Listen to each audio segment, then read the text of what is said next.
President Biden said Russia would face swift and severe consequences if it invaded Ukraine. He promised sanctions like they've never seen before. He said Russia would pay a stiff price immediately in the near term, the medium term, and the long term. But that was a month ago. And yet here we are. Europe is still on the verge of a war. And Putin appears thus far undeterred by the threat of sanctions. What precisely would those crippling sanctions be that Biden promised? And should the United States wait until an invasion is underway to impose sanctions? Why not start now? And will the rest of the world, NATO in particular, cooperate with these sanctions? Senator James Lankford is the sponsor of a bill which would impose heavy military and economic costs on Russia. And he joins us now. Senator, thank you for being with us. Why wait until the invasion starts to begin the process of getting Russia's attention? Yeah, obviously, we need to be able to make it very, very clear in advance, not just that there will be sanctions, but what those sanctions will be. And it's not just what they call primary sanctions. It's also secondary sanctions. Say, if you do business with Russia, you can't do business with Russia and with the United States. We're the largest economy in the world. Everyone across the world wants to do business with us. But if we say if you do business with Russia, you can't also do business with us, it actually puts the entire world on notice, and it severely limits the access to capital to Russia. Everyone forgets Russia's economy is smaller than the size of Texas's economy. So they have a very small economy. They're very dependent on their exports of oil and natural gas. If we're to put real leverage on them, it's put leverage on in cutting off their oil and gas sales to the world and then supplying that oil and gas to the rest of the world. And so the world knows you do have a reliable partner, and Russia loses access to capital. That's real sanctions that'll really matter to Russia. Senator, I want to play a clip from the Ukrainian leader and get you to respond on the other side. We are being told that you have several days and then the war will start. And I said, okay, then apply the sanctions today. Yes, they say, we apply sanctions when the war will happen. I'm saying, fine, but you are telling me that it's 100% that the war will start in a couple of days. Then what are you waiting for? And that's the question that I would have. Okay, if we think this is going to happen and we want to deter it and sanctions deter, what is the argument against having imposed them, say, 2 weeks ago? Yeah, that's the biggest challenge that we've all fought through in this process. We brought up multiple times this piece of legislation to say, let's do it now. We actually brought up about 5 weeks ago the issue with Nord Stream 2 pipelines to be able to imply sanctions on that. Be able to make a very clear signal on their natural gas sales into Germany and into Western Europe.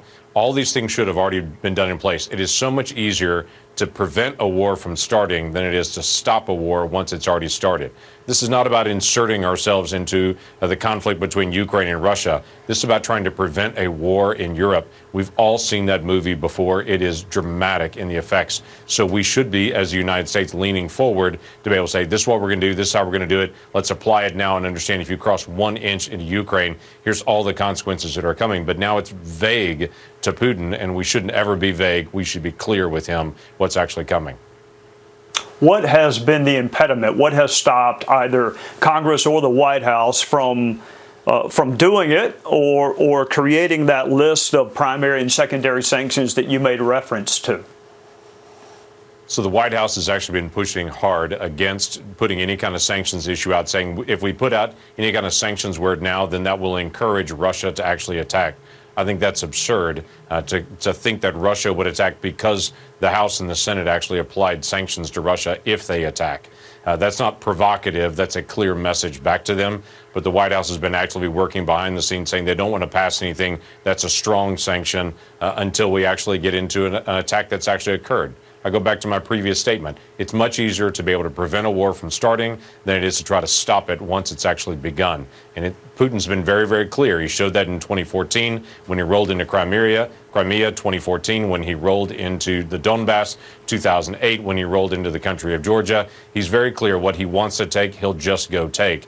And so we have thousands of lives that are on the line in Ukraine waiting for America to be able to respond and to be able to speak clearly into this. Senator, I know you've been working on this. Some of your committee assignments, present and past, have made you an expert in this realm. Do you think NATO is of one mind? Are we of one accord on the issue of sanctions, or has Putin already succeeded in splintering the allies? I think actually Putin has actually pushed NATO closer to each other in this point. NATO is waking up again, where so many NATO countries have said Russia's really not on the move. This is not an issue. Now you watch Russia, if they roll into Ukraine, they're a few hours away from Warsaw at that point and moving right into Poland and continue to be able to expand. So I think NATO is awakening where they have been passive in the past. This is something President Trump worked very hard on, was to be able to push NATO to start equipping themselves and to be able to prepare for their own defense. I'm grateful that they've already stepped up over the several years of the Trump administration, invest more in their defense. Quite frankly, probably those nations are also grateful as well now that they were actually preparing for their defense, because it takes multiple years to be able to be ready. But now it's time for them to be able to actually be ready and to be able to stand strong. You can't have a moment where people are weak in dealing with Putin. Putin's going to deal with strength, and if you don't meet strength with strength, then he will just roll over you, and we've seen that in multiple places. Senator, thank you for your leadership on this issue, and we wish you wisdom as you participate in the decision-making process in the days to come. Yeah, pray for the peace there in Ukraine. We know a lot of folks there. We've interacted with them for years. This is not just some nation far away. We know some of these folks, and so let's continue to be able to pray for peace and yet be prepared for war if it comes. Amen.